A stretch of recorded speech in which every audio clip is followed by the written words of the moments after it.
Ms. Hodgin. I have problem with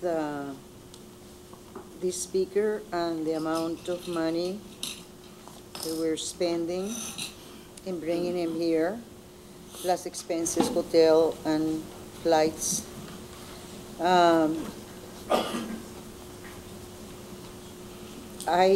Like I said before, I think the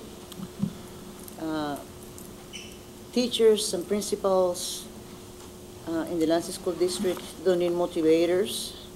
What they need is probably more cooperation from the board as far as keeping some of the programs alive, and that will be motivation enough for them. And I think that at this point in time, this is, with all the problems and all the layoffs and all the programs that we're cutting, that this is not money that should be spent. Mr. Davis.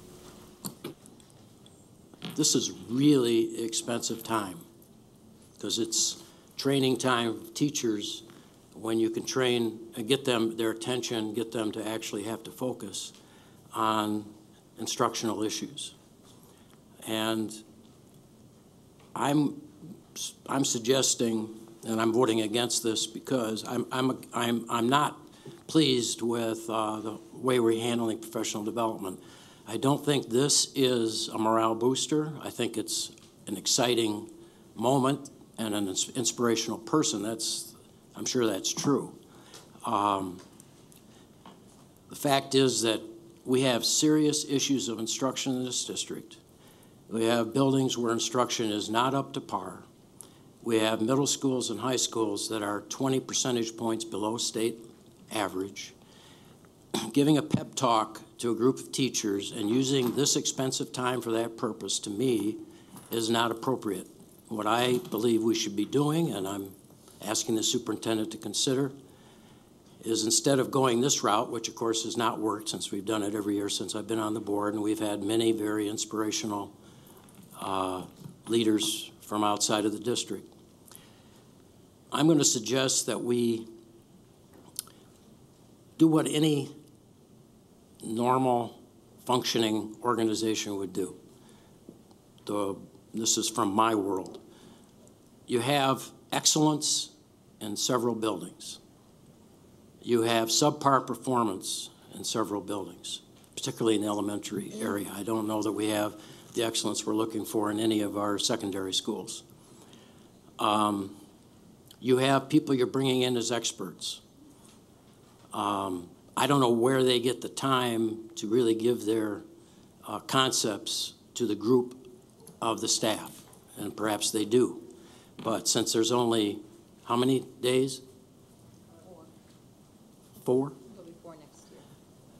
I just don't think, I've never seen an organization with the complexity of what these teachers face, which is the most difficult job that I know of, that I have seen. I don't know anybody that has this challenge. I don't think that we should use a day or a half a day for attending a cheering session. I think it should be used for instruction. We don't need outsiders. We have, in the elementary area, we have excellent staff in some building who should be working with staff in other building, or at least with central administration to transfer the expertise of why we get 100% in a couple buildings and we get 20 points below state average in a couple other buildings. That's an internal organizational issue that we need the time and the expertise and the dedication to work through. This whole thing where we have silos, where we have poor performance in one silo, excellent performance in another silo, and there's no cross communication, is unacceptable anymore. And so the whole concept of this, I reject. From this point forward, I ask for the administration. It's not, the money is one thing, but what we're not taking into account is not the money. It's the fact that we're wasting, in my mind, with this kind of program, we're wasting the time that we should be spending on legitimate professional development. And that's really expensive. That's tens of thousands of dollars. So I can come up with ideas of what we do about elementary. I just said them. We're below par in every secondary school. So it's up to the administration to figure out how we get rid of these silos and get cross-fertilization of good ideas and instructional techniques so that we improve the achievement in our classrooms. And having a morale-boosting session, which is going to be really difficult when you send out 90 layoff notices and the people are just, maybe somebody is just getting a notice that, you know, they're spending the whole summer wondering about whether they even have a job, and we're calling this a morale-boosting session. I think that they need to get instructional advice, and that's obvious by our performance. Thank you.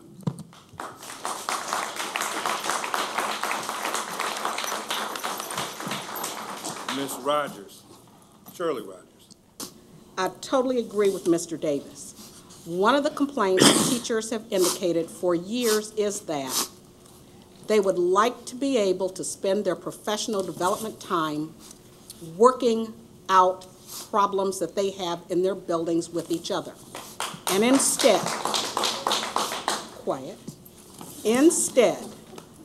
people are brought in to talk at them. People are brought in to tell them things that they already know.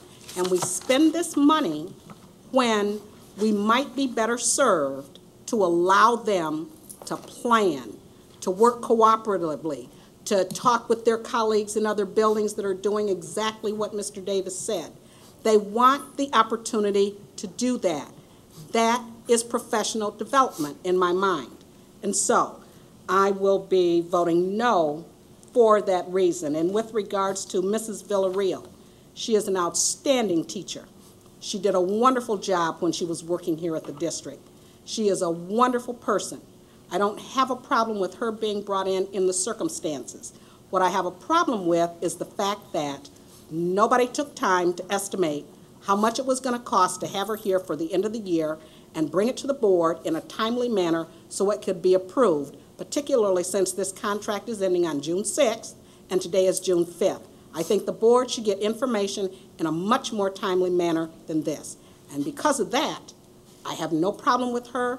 I have no problem with what you're doing. I have a problem with the process, and I will be voting no. Given the time frame, if it's true that this proposal has already gone through the professional development committee, and it's been recommended that we do that, if we pursue this and if this passes tonight, then maybe after this professional development this year, certainly we should start thinking about and looking at approaching our professional development in a different way, because the entire time since I've been on this board, which has almost been 5 years, I've always heard, and I'll be frank as I always am, it's a waste of time. Half the staff don't go. The people who do go for whatever their reasons or whatever, and then for the ones who are inspired, they're inspired. But I mean, if they're inspired and they keep it isolated in one building or whatever, how good is it working throughout the entire district? So I think due to the time frame only would be the reason that I would support this professional development recommendation. However, next year, if I'm still sitting here, I won't. Thank you.